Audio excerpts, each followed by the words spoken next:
and they come and they already have an idea of which are the ICH elements they're gonna be writing, but at the same time, it will be a challenge for them, because then one of the things will be the list that we are doing in our website, but at the same time, maybe I'm afraid that maybe they don't have the time and the resources to print out and come with a curriculum. So I believe, and I think that Ibe, Mayor, and Gloria can give them the input here.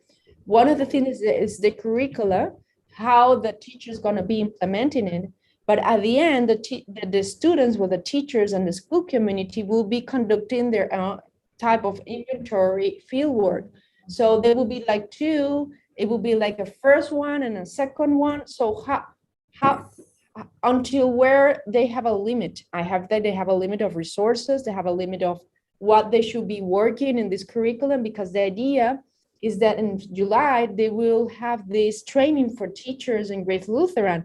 So we have a very short time to start training the teachers to start implementing it. So it's an ongoing process. How do you come together and put all these pieces together? Thank you. Oh, okay, then. So there are two things happening. Just 1 second.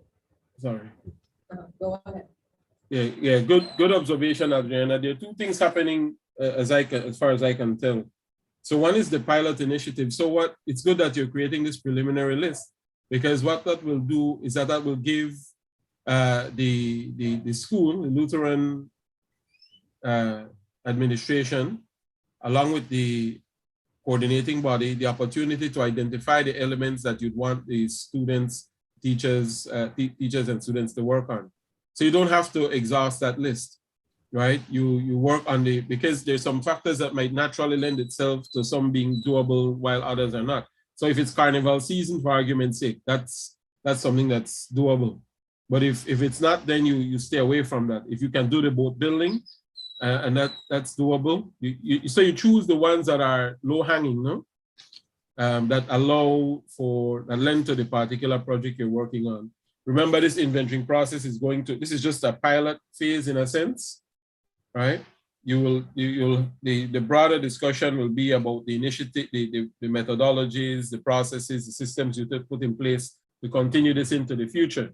This is just year one. In this work, you'll find out 10 years will sneak up on you so easily. You'll say, my God, we've already done 10 years. Because as soon as you finish one phase, it will lend itself to continuing to another phase and so on, right? So it's just a matter of choosing what works, Adriana. That would be the best suggestion I could make there. Daryl, Nigel, sorry.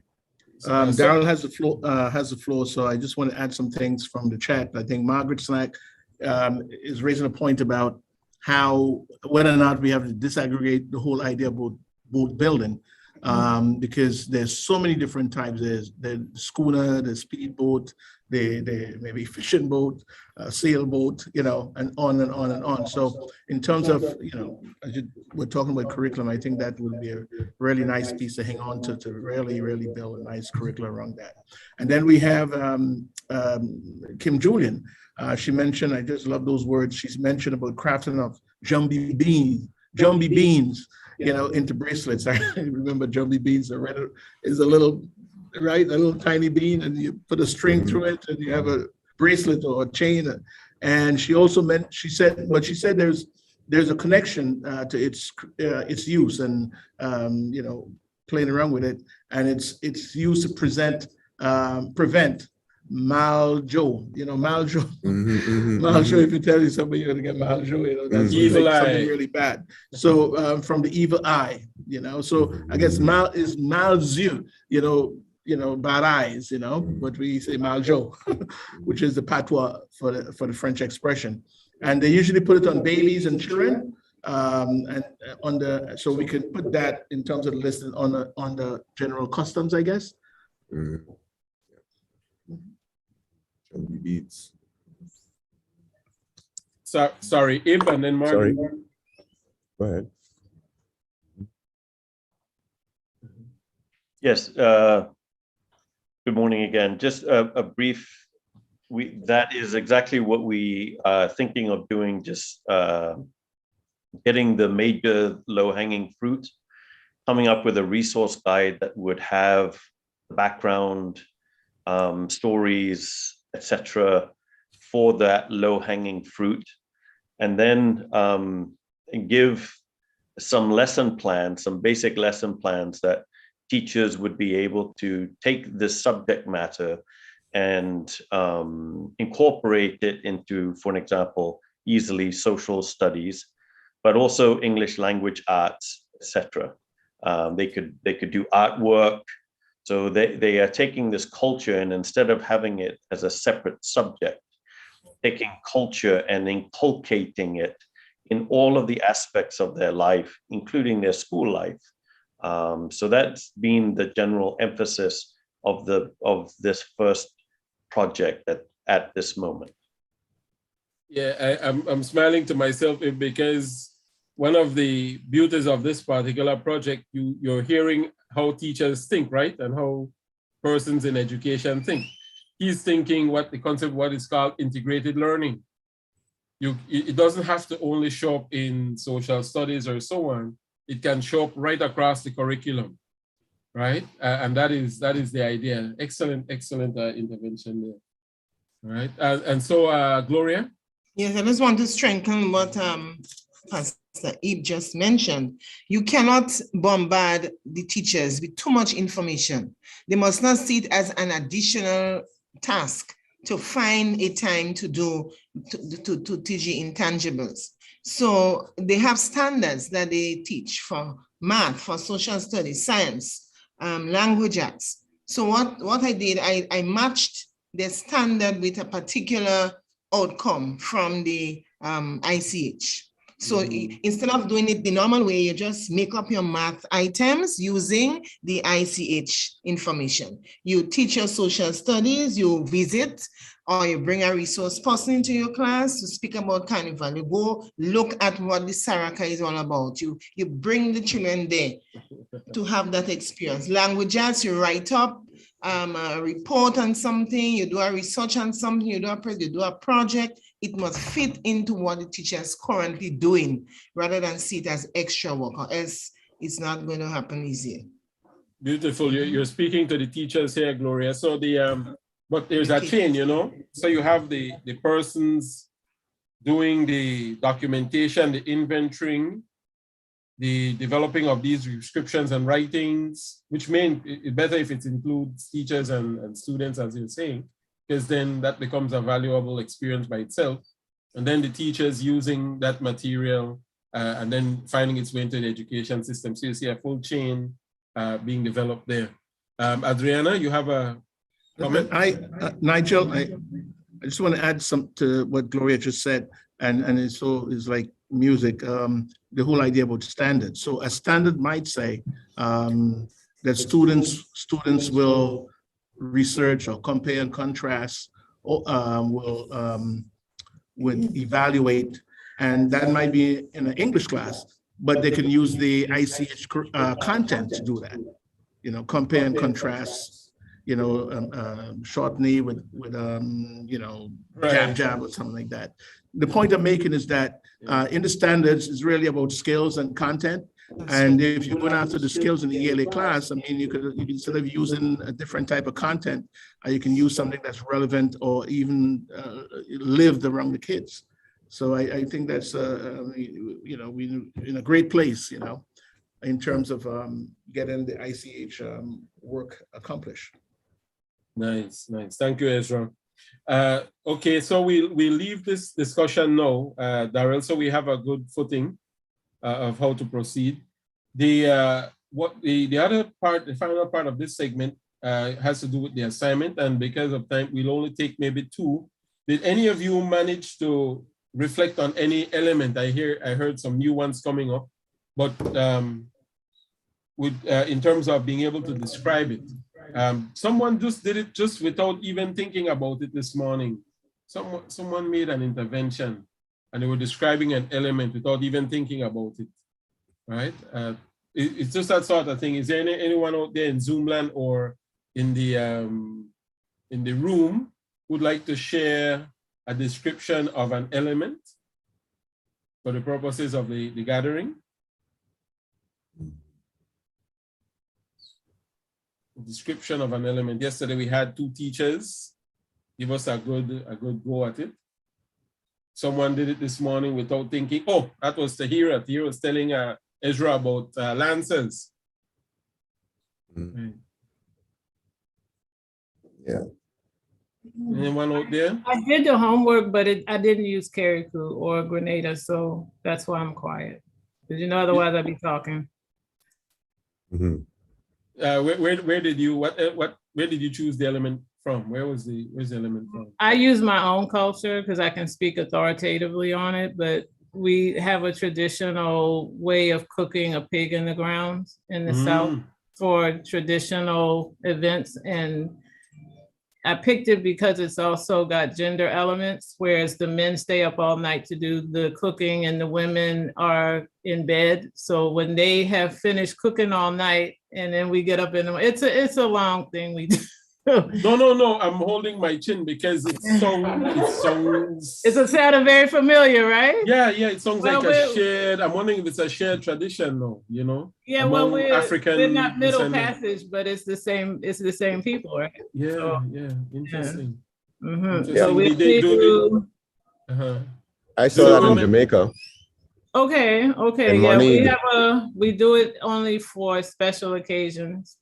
But we are under threat at this point because of fast food and trends like, you know, we used to get Good Friday and Easter Monday. What happened to that? So now families don't get together, so we don't do it anymore. So to find the old men to do it, good luck. You gotta and you gotta find a pig. You can't even find that. They're all in the factory now. Cut up already. So it's just it's the cost of progress, I guess. Quick question: you said the men stay up all night, and I'm sure they're drinking, right? Yes. But they also, it's transference and it's sort of a rite of passage for the young guys. They're supposed to stay up as well. Even the little boys, they have to stay up all night with the old men while they're having their drinks and they're telling them stories from back when. And that's how it is. And in the daytime, the women are sleeping at night, and then in the daytime, the women are doing the same thing with the girls. I see. But in Southern culture, the outside is for the men and the inside is for the women. Got you. So are the women, who does the seasoning and preparation of the pig itself? I know the men, they do the actual spicing, putting the spices on. We stay out of that thing, yeah. Interesting. Good. They say men are better cooks anyway. I'm just kidding. Yeah, it's true. It's true. So that was just my own. But I saw a lot of the things you've been teaching us to look out for in Grenada, which helped me personally. So. Okay, good. Thank you for that.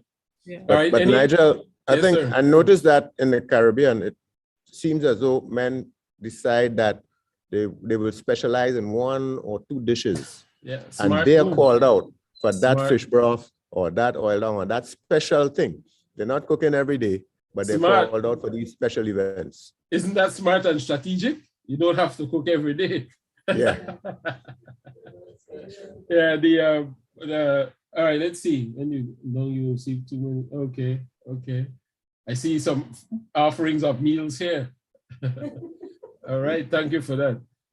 So anyone wants to describe an element out there, something that is truly Grenadian that you want to Nigel, I got my internet dropped, so I was going to share something on another aspect of our traditional dance. Okay, go ahead. So the ballet has 2 parts. The first part is what we call the slow ballet, and it's done mostly with the females who are showing off themselves to attract the men. And the fast ballet is where the ladies come together and they compete. So you have 2 sides and they would compete, and then you would end up at the end of the dance, you end up with what you call a ballet queen. So she's the one that the man would choose, and the others would leave the stage. She would dance, she would show off herself, And then at the end of the dance, she takes either her skirt or her leg to stop the drum.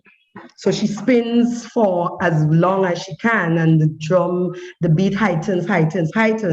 And when she can't go more, then she either drop with her skirt on the drum or she lifts her leg and stop the drummers.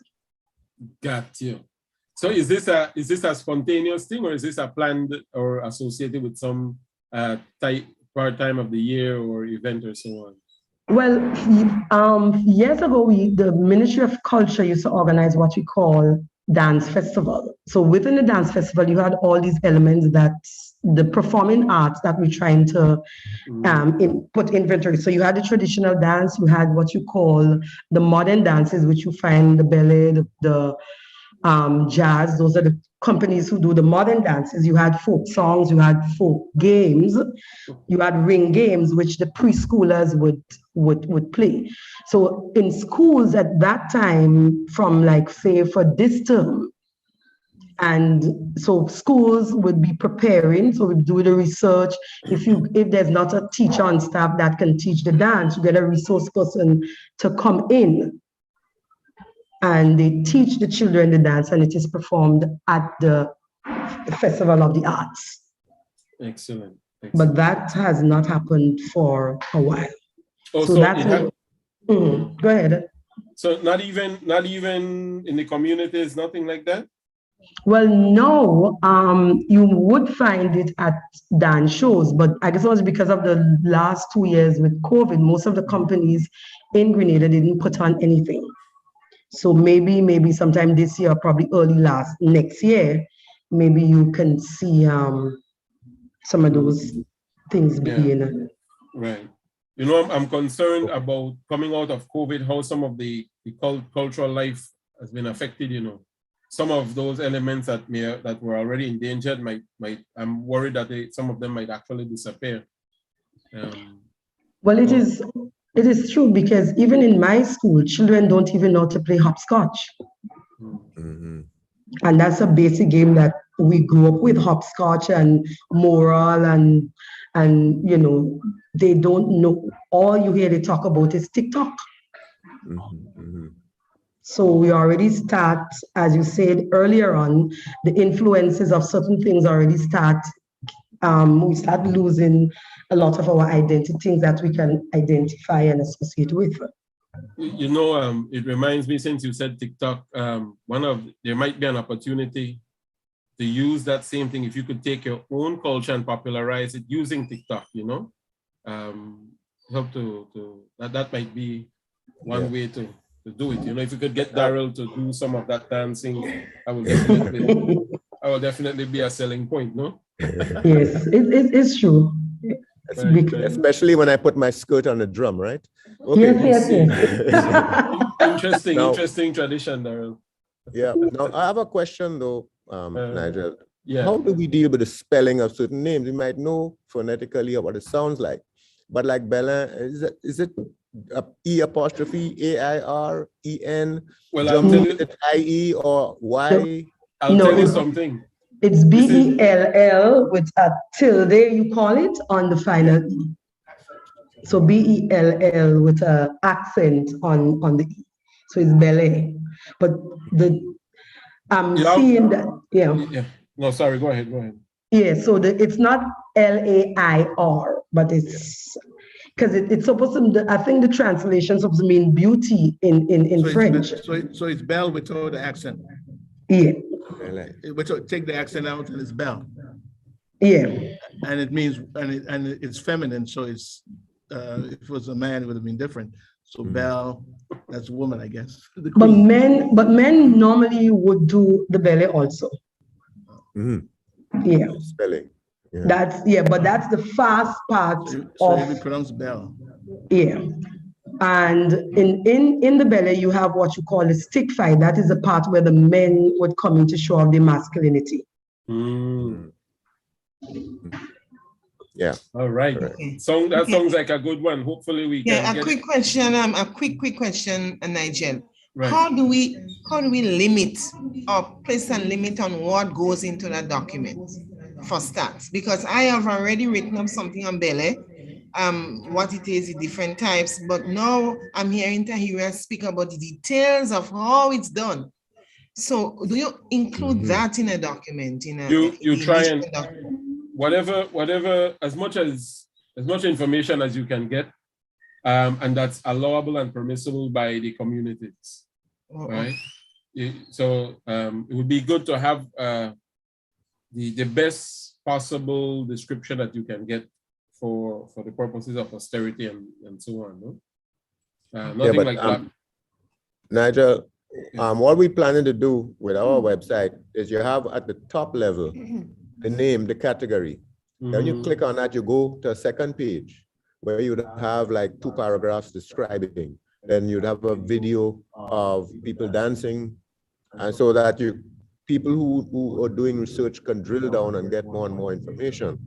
So it's just a matter of main category, then a subcategory with maybe 2 lines or a caption. And then, you know, as you drill down, you get more and more information, but we don't expect it to be more than a page and maybe a 3-minute video. So you have a proposed model already. So Angus is saying something there, is making a proposal about standardized spellings. One of the things that will invariably happen is that you will actually find yourself going into whatever records are there to try and find some of the original spellings, if there is such a thing, no? If not, then you'll be undertaking standardizing the spelling of things, no? Yeah. So that's fine too. Adriana, you had your hand up, and then we'll. Well, yes and no. Yes, go ahead. Go ahead. Just 1 second. And just a quick intervention because I know we have to move forward with our program. But in the matters we tend to have an idea how we transmit things to children. So we have to the proposal or how we envision it, and I think that the Heritage Committee is doing that through the curriculum design is to give so the teachers will be like more interactive, more hands-on with the kids.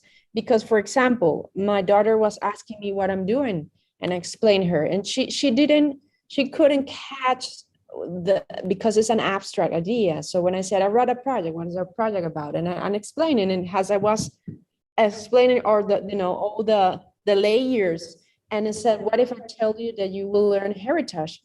But that sounds bored.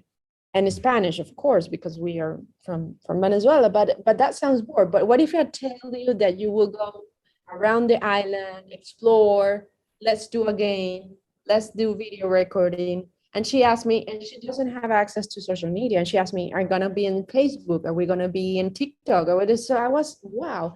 So they are, yes, 7 years old. And believe me, we have this parenting control, she's not having access to that, but at the same time, we have to think about doing as they want, of course, not transgressing what's the concept of exploring the ICH and doing it in a secure way and safety way for them.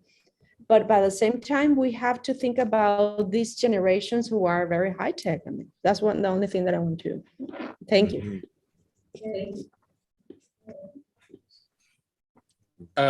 Adriana, I think you'll have a hard time explaining to your daughter what exactly it is you do, right? Trust me, because so you're scratching your head. How do you do that for a living? I don't understand that. You know, you go to the carnival, you go interview the boat builder. You know, it doesn't sound like a real occupation. You know, but that's good. I understand that very well. But technology indeed. Is an opportunity to popularize and revitalize and invigorate the culture. No? So let's proceed then. We had some nice ones. I would like to hear about all of them really, but let's proceed on to the day's agenda in terms of the PowerPoints. So we're starting today with, sorry about that, 1 second. Thank you, everyone.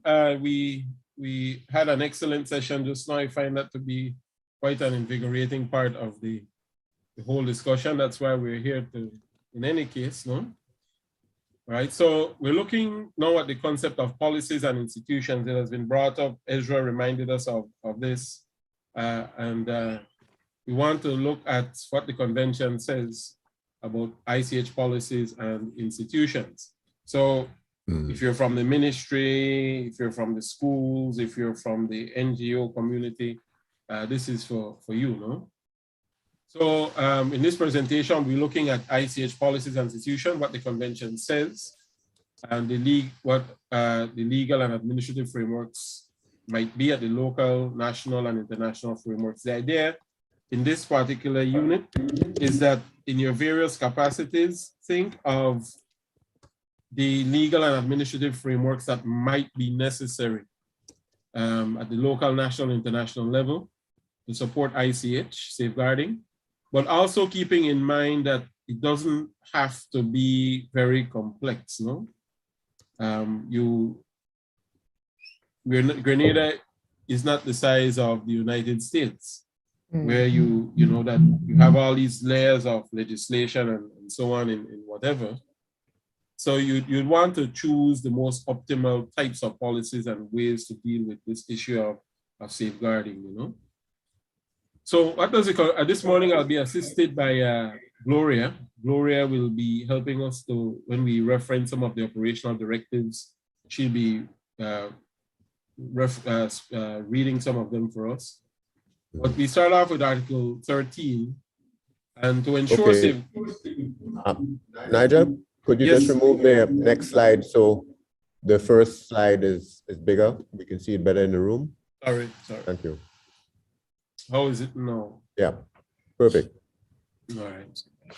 So to ensure safeguarding, Article 13 says development and promotion of ICH present in its territory, each state party shall endeavor to adopt a general policy, designate or establish one or more competent bodies, and C, adopt appropriate legal, technical, administrative, and financial measures.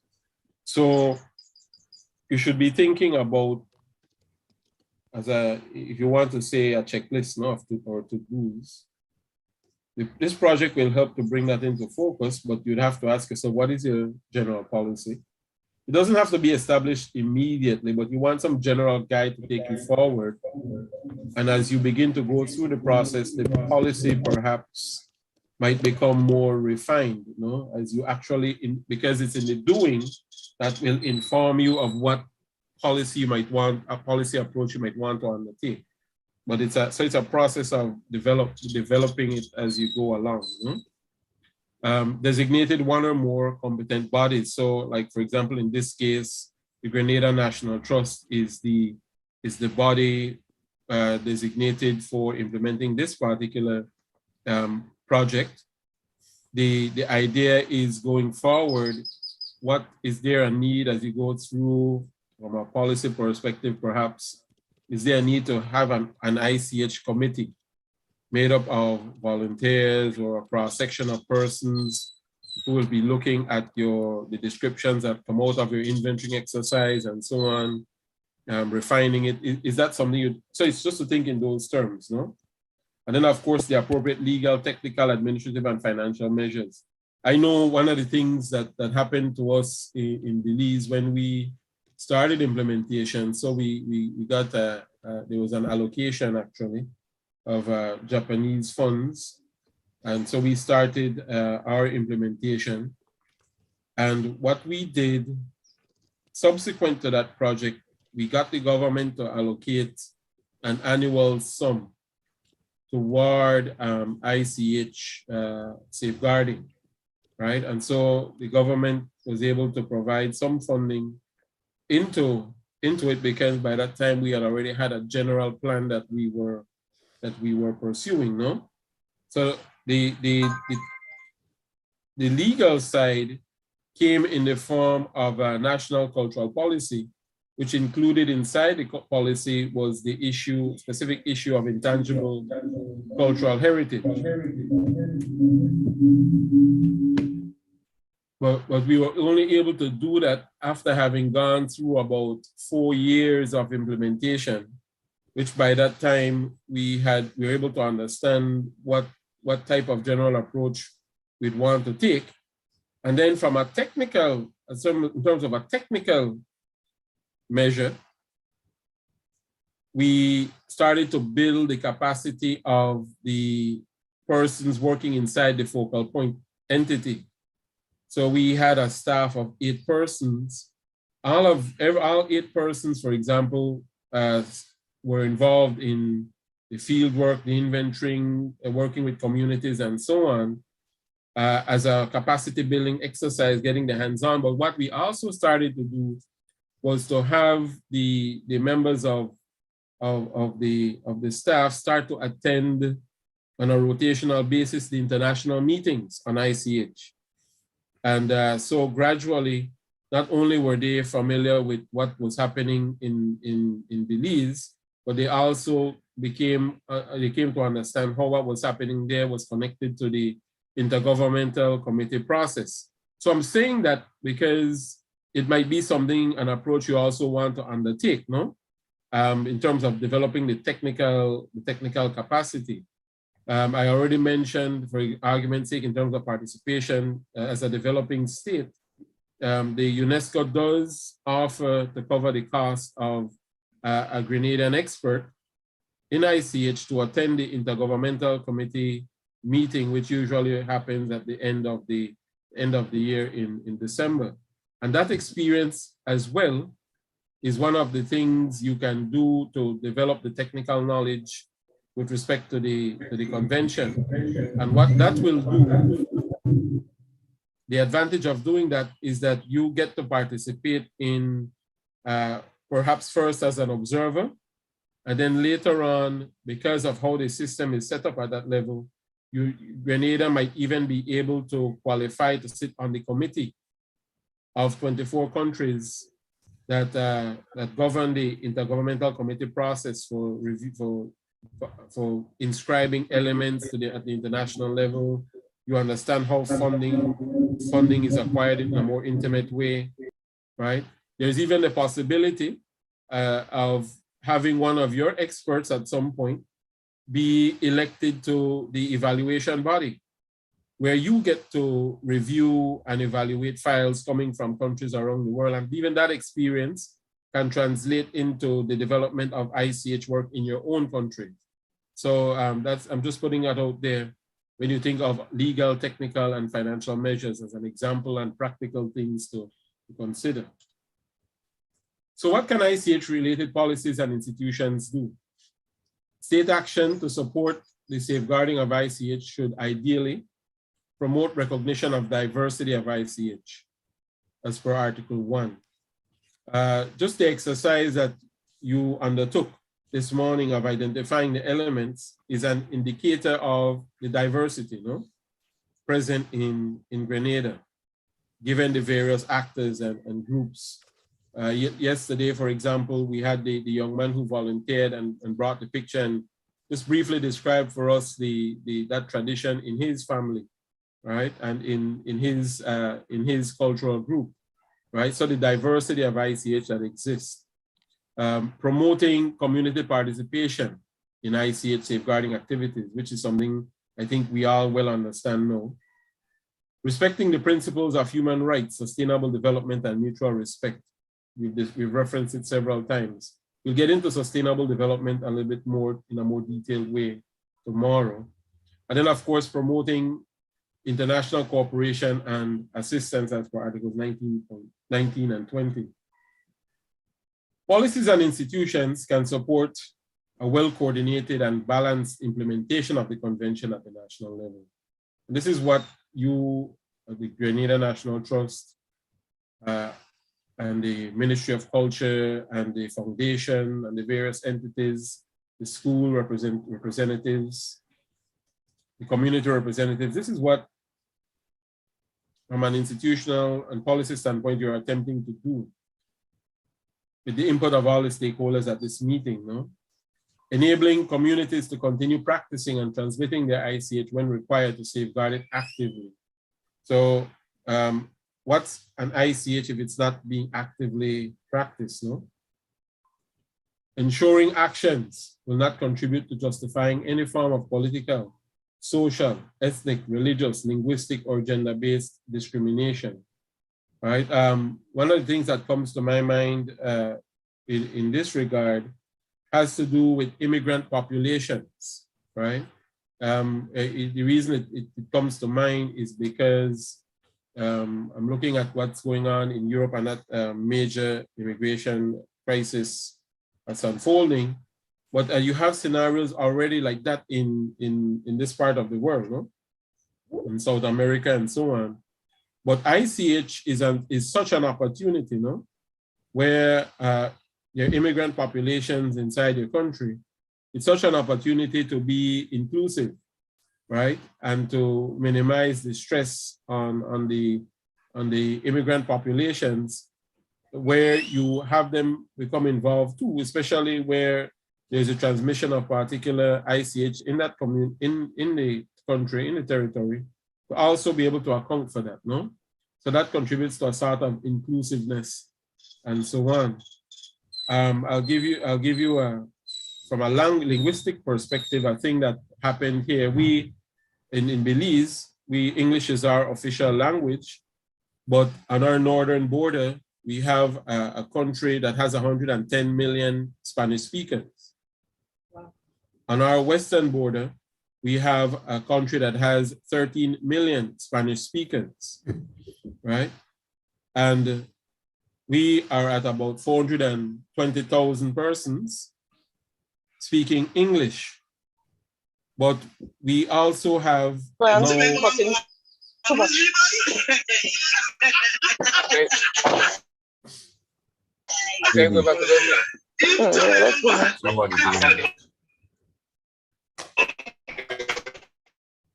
yeah, so one of the things that used to happen linguistically was that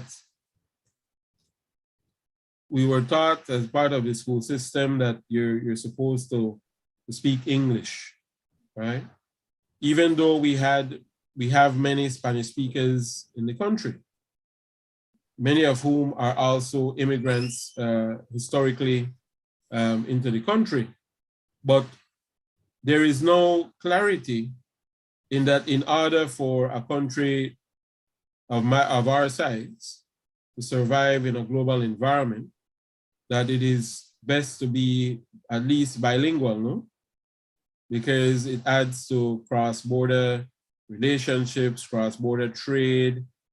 For us, for example, a big talk for Belize is Belize being able to link CARICOM and the Central American countries and so on. Because now it is now a realization that linguistically, it is best to be bilingual.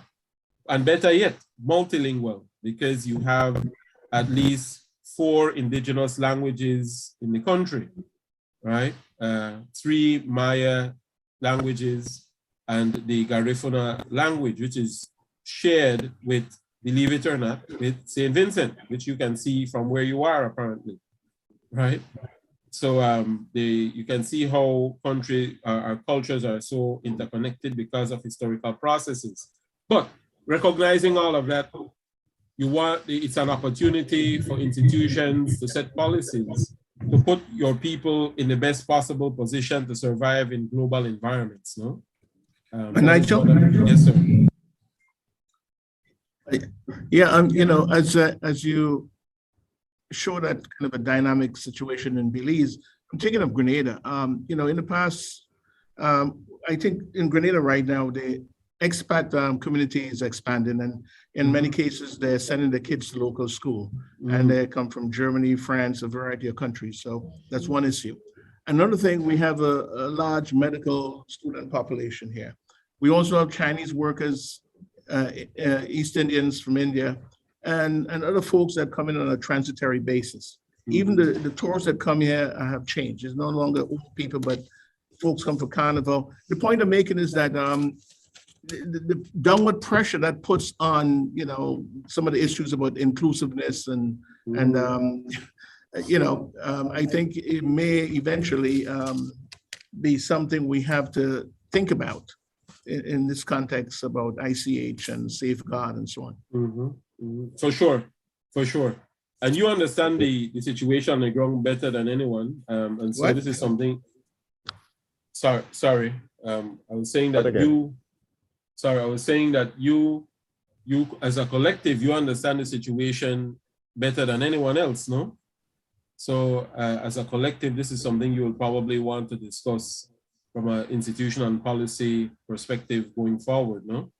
Maybe even making projections about how the society will change, is likely to change over time culturally, no? So an enabling environment for safeguarding. And so we have references to several here of the operational directives. We won't look at all of them, but I'll ask Gloria to assist us here. So one thing that we can do is that, is there an echo by any chance? We just got a slight echo. Okay.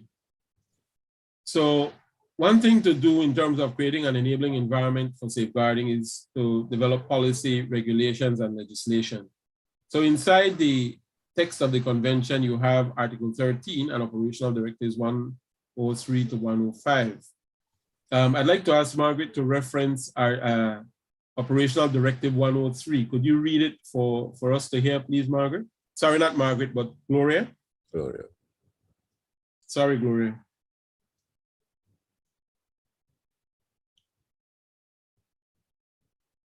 Operational Directive 103. Yeah. Oh, 103, that is, okay. I was looking at Article 13, so I have 13, to go down. Yeah, same thing. That's the same thing? No.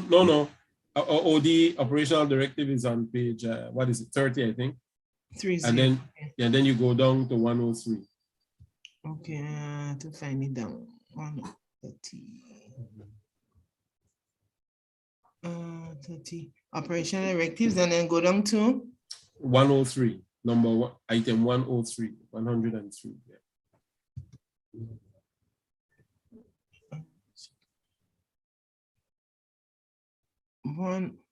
103. Look, I have one. There's 1.1. Is that how I look for the numbers? Yeah. So on the left you will see a numbering system. You'll see 103 if you continue to scroll downward. Yeah. 22. Okay. 35, 40, 50, 30. Yeah. 60, 61. Okay, so I'm going down. 898, 100, 101, 2, 3. Coming up. All right. Right. So state policy, states parties are encouraged to develop and adopt codes of ethics based on the provisions of the convention and these operational directives, in order to ensure appropriate ways of raising awareness about the intangible cultural heritage present in their respective territories. Okay, thank you. So that in a way is self-explanatory. 103 addresses specifically the code of ethics, which was raised, I believe, even on day one. No, so that's another thing to add to your list of to-dos. No. If you go to the UNESCO ICH website, for those of you who are able to do so, if you open a Google Chrome search bar and you type in UNESCO ICH, you will see the page comes up, and on that page, you will see ethical considerations, 12 ethical considerations that UNESCO's General Assembly adopted with respect to those concerns that were raised over the last few years. And so that could even be a starting point for you to think of what would be the code of ethics that you might want to integrate or adapt at the island level. I think Tahira mentioned even on day one that this is where you might want to get the assistance of persons in academia, persons who, that's a regular standard part of how they operate in doing research, no? And so they might be the experts that can lend to the situation or the Grenadian context. I think that would be the best way to say it, no? Yeah, but Right. Nigel, it might be good to give an example of a breach on inappropriate ethical behavior by a state party. I mean, you know, because there's so little work done for heritage conservation, preservation. I can't imagine. It's inactivity seems to be the biggest breach. So I just wondered if there was anything, because Mayan exploration and so has been so extensive, maybe violation of rights or something has come up there. So all right, let me give you an example then, a related example. So states, you can't necessarily accuse the state of breaching. Well, you can. I'm lying. The states can breach the rights of communities, right? It's when you talk about code of ethics, right? So you have general code of ethics for research, and then you have code of ethics for dealing with, for example, indigenous communities, right? So what that would look like in Grenada would be code of ethics for doing, it could be a general policy for doing research in Grenada, one, and then a subcategory of ethics for doing research, what you'd call research with human subjects. So there's this type of research where you go in and you're using the libraries and archives and so on. That's one type of thing. But if the minute I go into Grenada and I want to start interviewing persons in the community and so on, that's another matter, right? So you want to develop a separate code of ethics for that. So let me give you some on-the-ground examples. So when we undertook this ICH exercise and we had representation in terms of an ICH network of the leaders of particular cultural organizations representing different cultural groups. And going through this process, it helped to reinforce something I was already beginning to develop in their consciousness and awareness about their own rights as a result of past abuses from research, no? So persons would go in and they'd say, oh, how is this medicine, how is this plant used? How do you cure snake bites? And they document all of these things. And then before you know it, there's someone in the US is publishing a book on traditional medicines among the Maya in southern Belize, right? Okay. And there's commercial financial benefits being derived, none of which go back to the community itself, right? We'll talk about that in a minute, that IP part of it too. But as a result of that, what we did was that we began to inform communities, okay, in light of that, you must know that you have the right to not share the information, right? And so that's one, you are the first line of defense. Two, we have a law in Belize where if any person coming in to do research with human subjects are required to get a permit, and they would have to submit based on a form that we have. They would have to submit what it is they're coming to do, and so on. The details of their research, their institutional affiliation, and so on. And we have the right after review to issue the permit or not.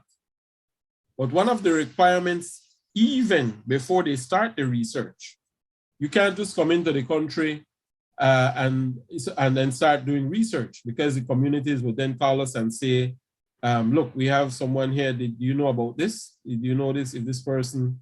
So if that happens right away, we're drawn out and we can contact immigration and put them out of the country, right? Another thing that we can do, but you've had violations, you do have violations, trust me.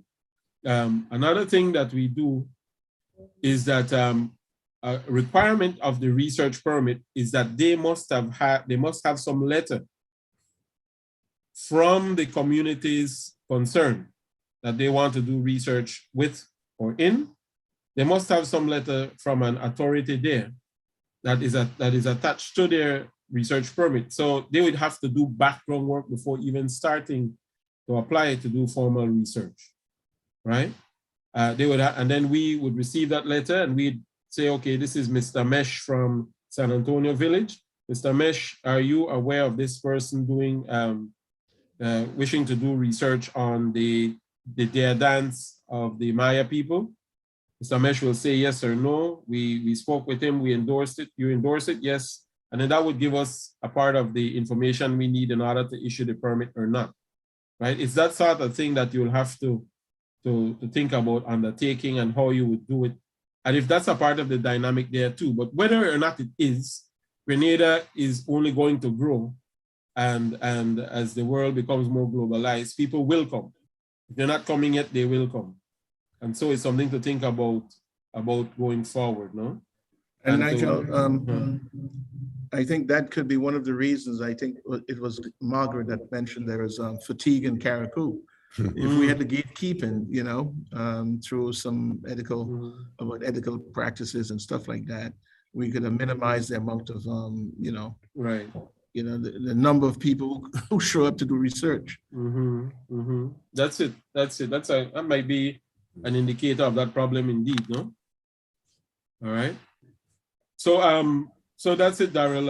I mean, there's a big one if you go on the news right now, in the regional news, in Belize, you know that the Maya people took the government to court to have their rights to customary use of land in Belize recognized and by the state.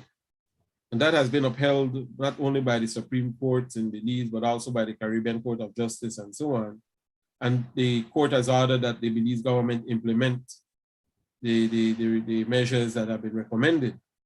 And even that has not been an easy process, no? Because it's a back and forth process of negotiation between indigenous peoples and the government, and then even internally among the Maya people, you have very complex issues emerging. But ICH, try to look at it from an ICH perspective, no? As to how, from a policy perspective, you want to ensure, I think the best policy would be free, one that addresses free, prior and informed consent, one that addresses ethical considerations for interacting with indigenous communities or with communities on a whole, the issues of respect for, because many, as much as we are in the year 2022, there are many researchers out there coming from, and I'll say it like I see it, there are many researchers coming from even these top universities globally who pursue these things in a top-down kind of way. They come in with trying to demand of you information, right? They don't come in with that sort of respect that's required, right? In dealing, and so this is something you have to be conscious of, no? Only in order to protect and safeguard from a policy perspective, an environment. This is the safeguarding part of it, no? For ICH. So, Nigel, I just want to point out that George Washington University in Washington, D.C., they require you have to show your dissertation committee a copy of your human, if you're doing a human subject type of research interview and so on. You have to show them, there's a document, you have to show them that you have, you're doing that and you got clearance to do it. So even at the university level, some universities, they require that. You know, I had to go through that. Right, you're right. And most universities, you're right. Most universities that are accredited and so on will have an internal process, no? What they call the internal review board, before they even allow. I'll tell you something. And I won't belabor this any longer, but I had an experience last year where, in terms of Belize, this person prepared a permit and all that. They had presented some documents, and we were doing the background work, and so when we contacted the university, they're saying that, yes, the person is enrolled here, but is not currently an active student. But the person was already in the country and so on. And so we said, something is up here, right? And so we tracked down the person, but the person kept avoiding us. But we don't have to engage them directly. So what we do, we contacted the immigration authorities and the police because there's obviously something else going on other than research, no? And to have the authorities address that and find the person and put them out of the country, no? Because some people come in and use research to conduct illicit activity, no? Yeah. Anthony? Good morning. Good morning. I've been listening for the last couple of days. I'm very much interested in what is happening, and I've learned so much over the last couple of days. What keeps coming to mind, and you're talking policy, is the silos that we have. So much of those organizations in Grenada that are saying that responsible for safeguarding our culture, our heritage, and doing work that do not come together.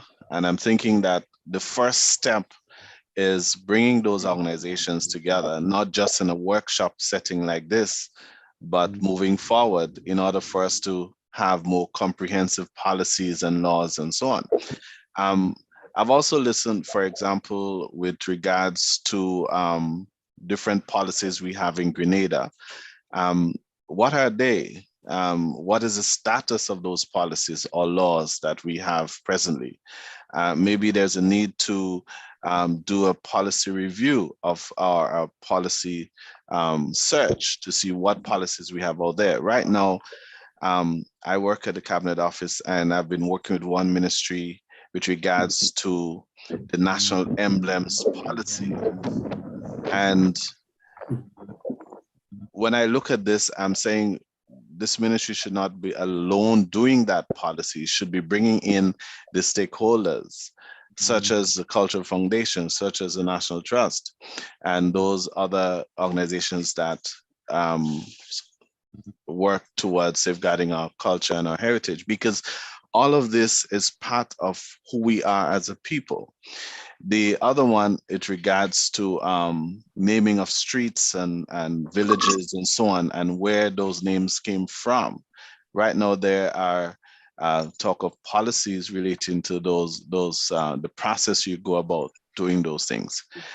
But I don't think we come together enough to address those issues. And I'm thinking one of the ways we can start moving forward is to bring ourselves together and address those major issues affecting Grenada. And I think we'll be at a better place if we can do that. Right. That's my point for now. All right, very point well taken. It's not only Grenada that experiences that. I'll tell you though, the main thing, if you can identify what the concern is, I think that's the first step. Here are the concerns, and here are the things we want to address, so that when you come together, you know exactly what you're dealing with, no?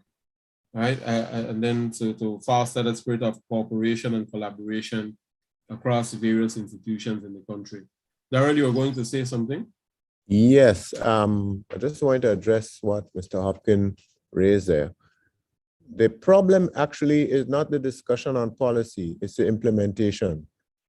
There have been a few policies worked on over the years, and they get to a completion stage and they're never implemented. So if we could take the most recent one and implement that, even if it's slightly out of date, at least we'd have something to work with in terms of like enforcement, and protection.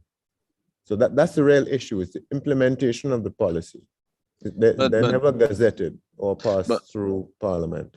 Okay, so that was my question I was going to ask. Who gives that mandate to ensure that they are implemented? I don't know who the National Trust is answerable to. Are you answerable to the Cabinet of Grenada? Are you answerable to the Parliament? Can you give those reports that we have those policies and they are not being implemented because of XYZ, and Parliament can ask that this be done to ensure that those policies be implemented? Well, based on where you are situated, you actually want to answer that. I'm not trying to put you on the spot here, but yes, the National Trust answers to Parliament, to the people, but all we can do is participate in the drafting and the recommendations for a policy. But it's really the cabinet that has to implement it. And that's actually where you're sitting. So the question is, I'm sure if it was an emergency, because listen, cabinet instituted COVID policies overnight. They're not incapable of instituting these things. It's just that because heritage has been a low priority for so long, the final step, that implementation, just doesn't happen. So I don't know what is required to make it become a higher priority. We are working on public awareness, but still, it still comes down to cabinet and the lower house to implement and make these things into law. I just want to weigh in, Daryl. There are other considerations about implementation because, implementation, as Nigel said earlier, is so tough. As a matter of fact, in public policy analysis, they have broken it out as a discipline because there's so much literature on the challenges with implementation. That's why you might even see in the US Congress that a lawmaker might literally walk the bill until it becomes law, because he recognizes, when you have all of these parts, you have paralysis, no movement. So, and then the problem with implementation is about expertise. You can have a policy, you don't have expertise, you don't have the resources, budget, money, time, and personnel. So there's structural things, and then you have the institutional barriers, all those things that happens in, behind closed doors. So it's not a clear-cut thing in terms of taking a policy off the drawing board and giving it legs. There's a lot of other things that you can think about. Yeah, point well taken, gentlemen. So it's not easy, but I mean, it's best to think about it and try and give it a start. No, I know internally as a people, you will have to try and work through this, no? So if I could continue here with point 3, I want to look at point 3 and 5. The consultative enabling environment involves 2, setting up consultative bodies or coordination mechanisms with community representation. I think that's straightforward. And I highlight it because I see that there are different entities there in Grenada that can perhaps form this consultative body or coordination mechanism, but with community representation.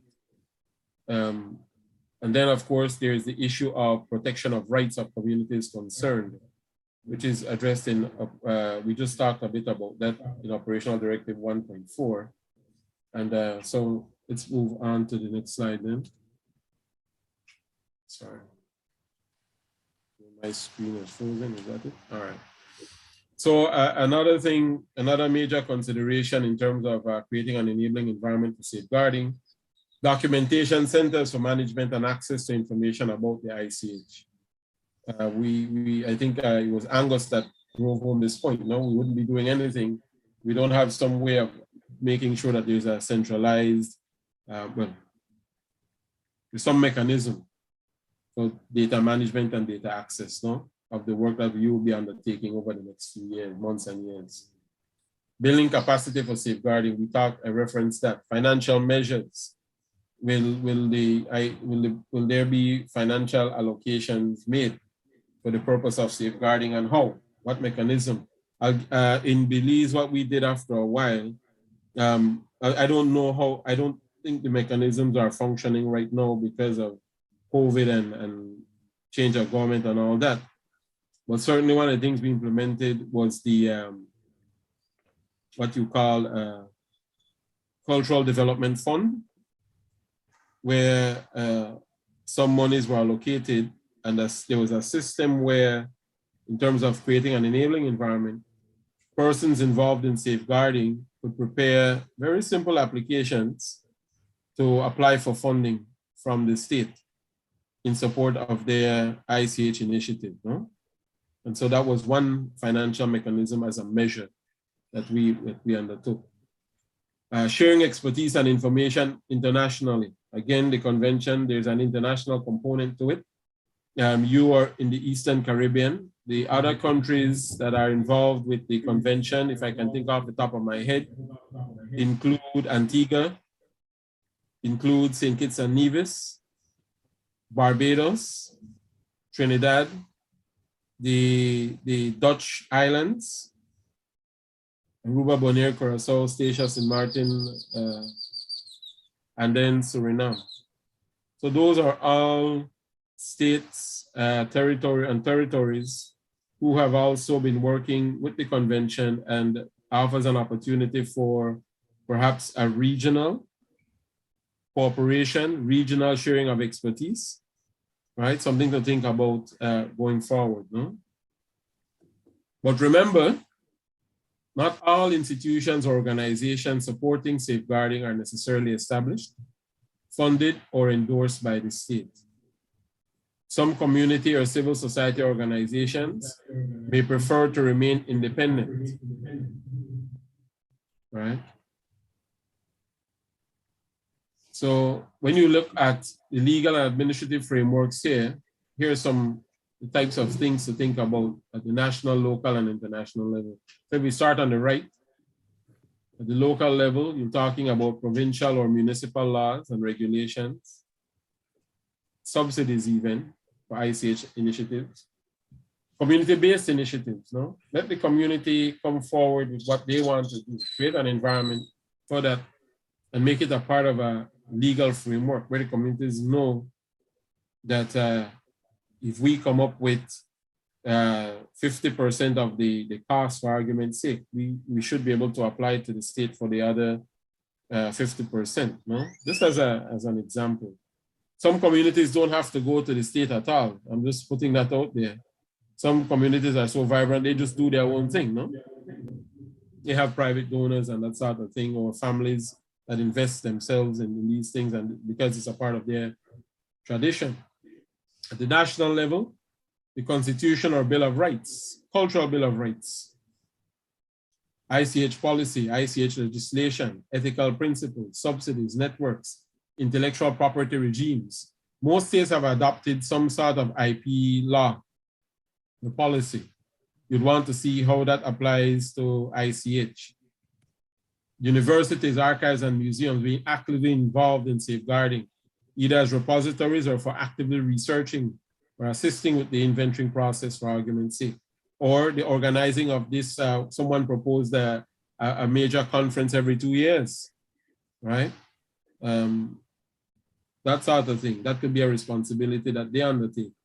At the international level, ICH convention and other culture conventions, human rights instruments, intellectual property rights guidance from WIPO, regional agreements, international NGOs, and Category 2 centers. Right? You remember this example, Yamahoko float ceremony, right? Before you get off the framework thing, Nigel, you should mention that there is a Caribbean Heritage Network, and the chair sits in Barbados at UE. UE has offered the history department to be the administrative headquarters then for the Caribbean Heritage Network. But it basically just has a website with like a newsletter. There isn't, big funding or anything like that. I think the OS has provided scholarships for some course trainings and so on, right? Yes, correct. Right. Yeah. So maybe, Daryl, that's something you can share with the persons in this body, because there are opportunities for them to get training in heritage. Yeah. Right. So that's something you could probably share. And so when those opportunities come up, they'd see it, no? Yeah. Right. So here's an example of the float ceremony. We saw that earlier. But I wanted to look at this part. What are the related frameworks that they have established? Just as an example to reference. So at the local level, you have what they call the prefectural inventory that has been created. There's municipal support for the procession and community associations. So they do everything from creating the parade route to providing subsidies, making sure that the space, the city becomes a space conducive to it, just like what we do with Carnival, no? In a sense. At the national level, national legislation and inventory for ICH in Japan, national research institutions and budget allocations. At the international level, the convention obliges Japan to report on the element as it is one of those inscribed on the representative list. So you can see, these are just examples and ways that where frameworks can be set up to support particular ICH.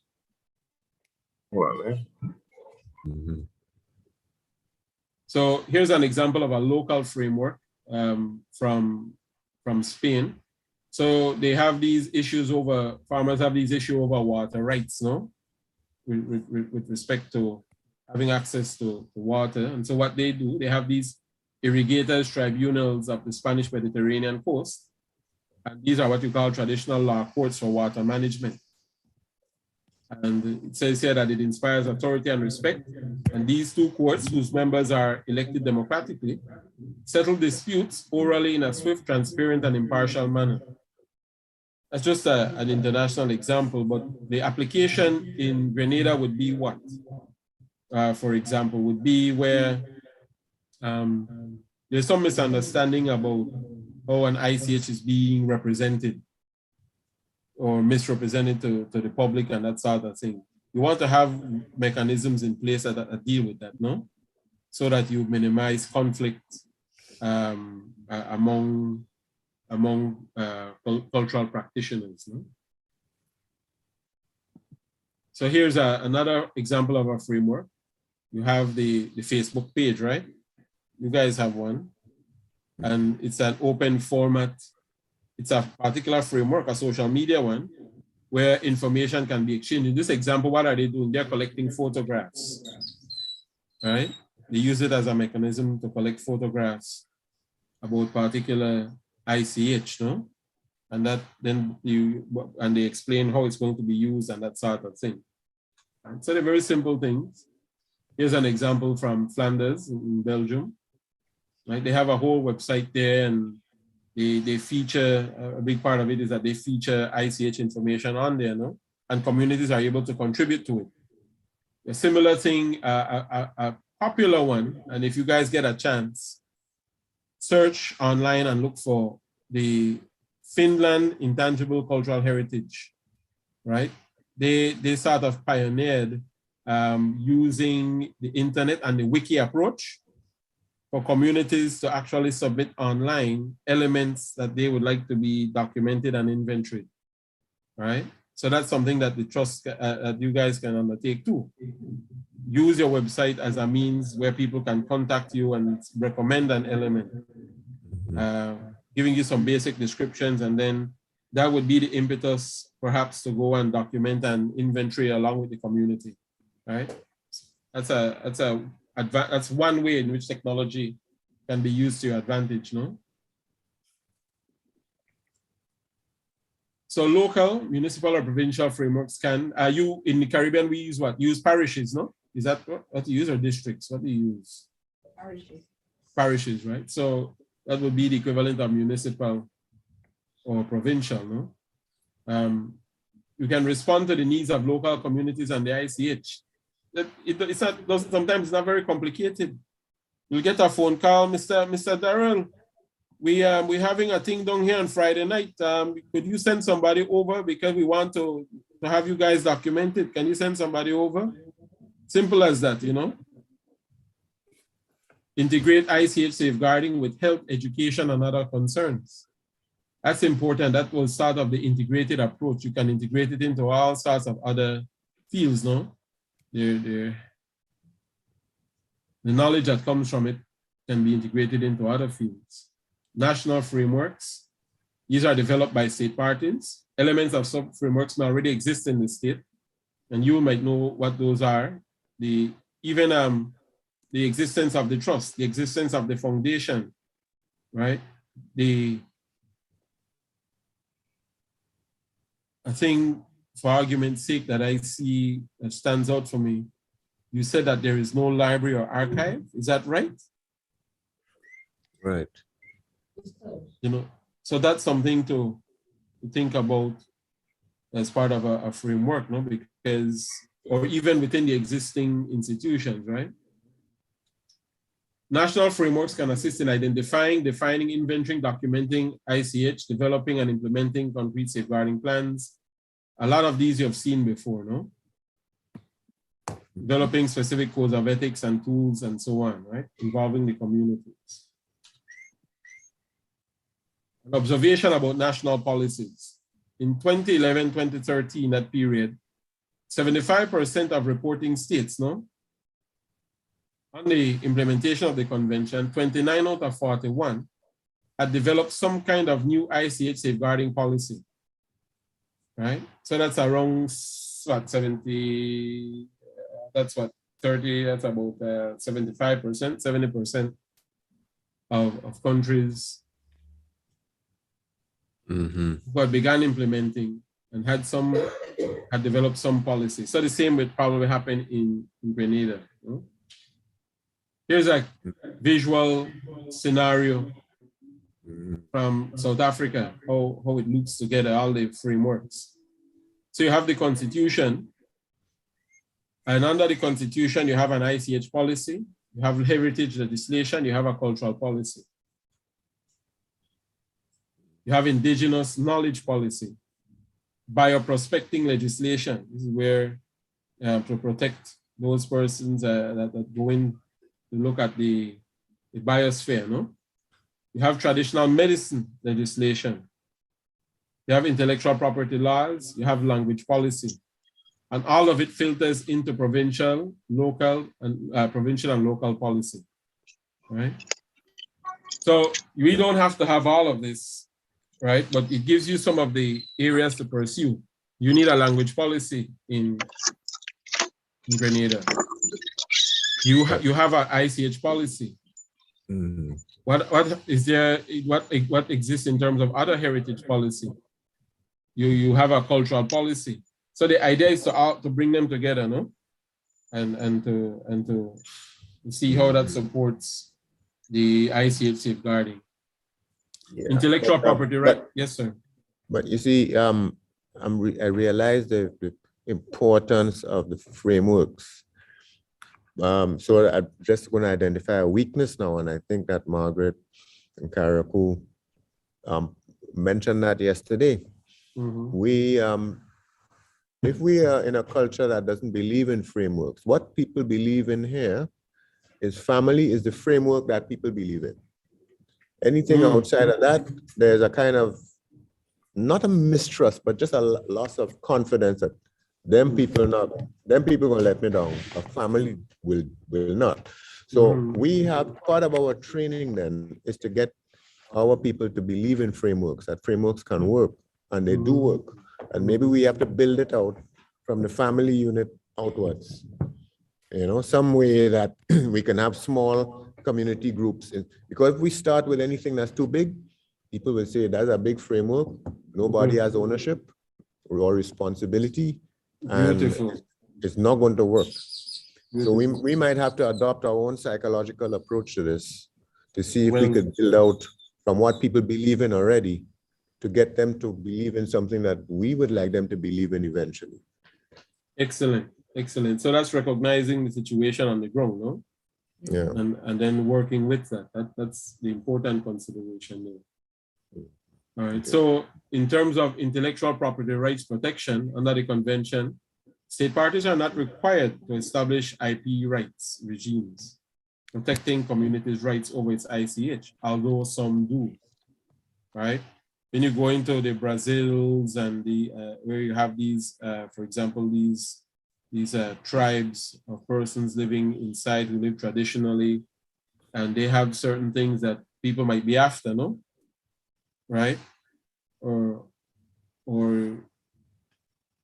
ICH created property, right? Some states are moved to pass legislation to protect that, and to see how your existing legislation can be utilized there. No? Operational Directive 104 says state parties should try to ensure that community rights over their ICH are duly protected during awareness raising and commercial activities. I mentioned this earlier, that when we talk about free, prior, and informed consent, in this case, we're talking about documentation and education.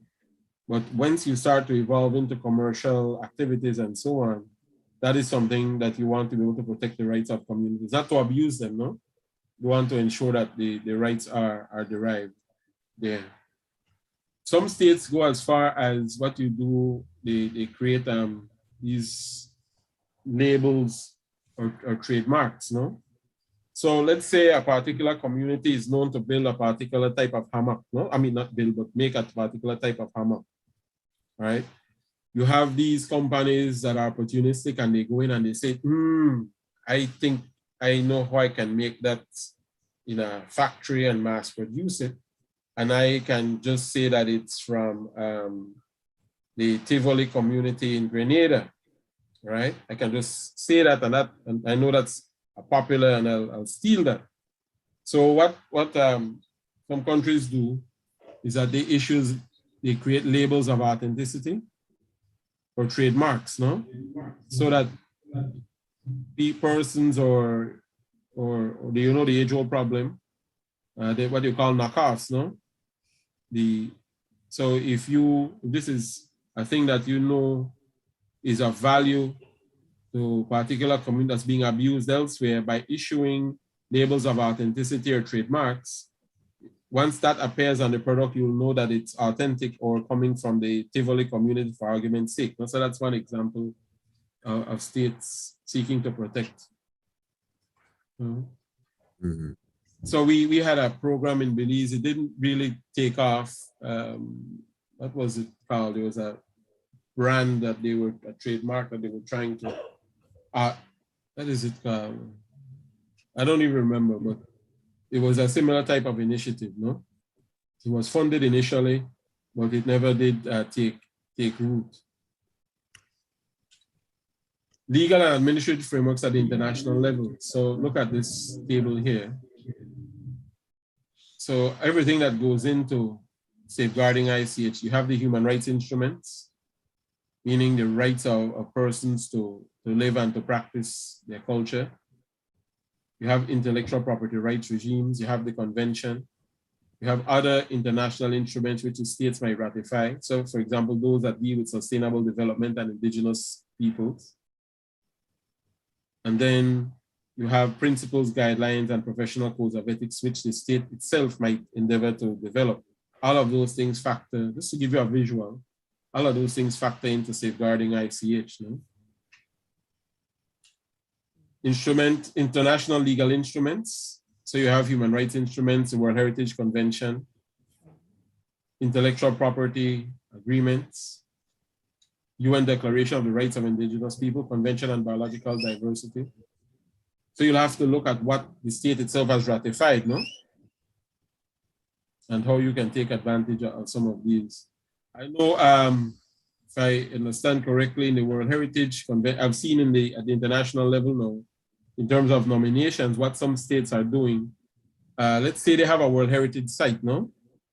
What they have been doing is that they have been identifying ICH that exists near or within the World Heritage sites, and have also been seeking to nominate those to be inscribed. So they would have both a World Heritage site and the ICH element inscribed at the international level, no?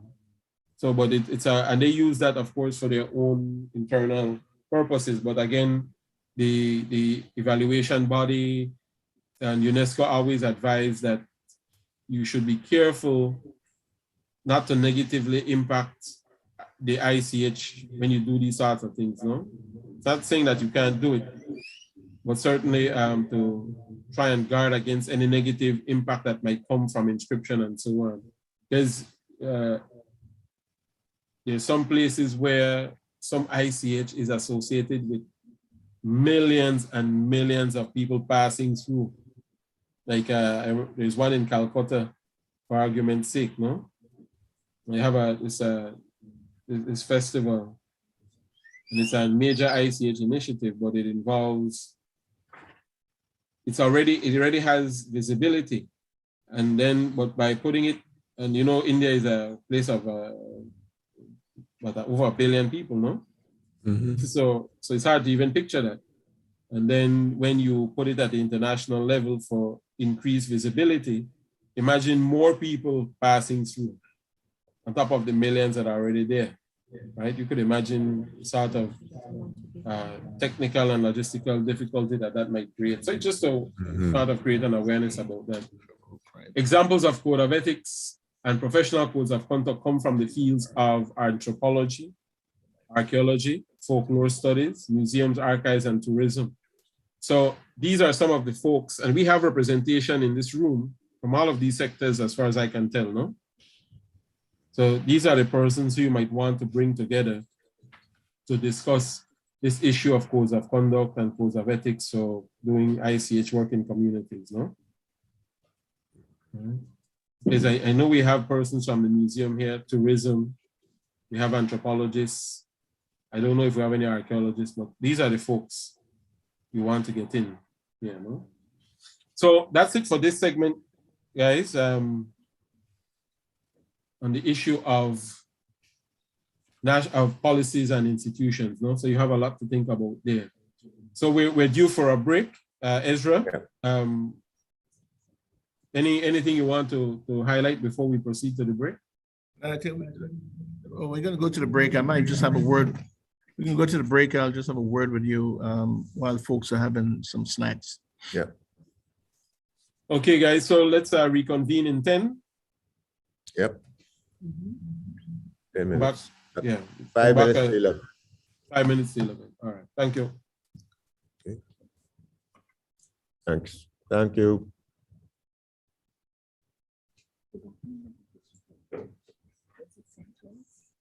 Share with it. Right. Okay, the convention. Let me see. Just let me check on that.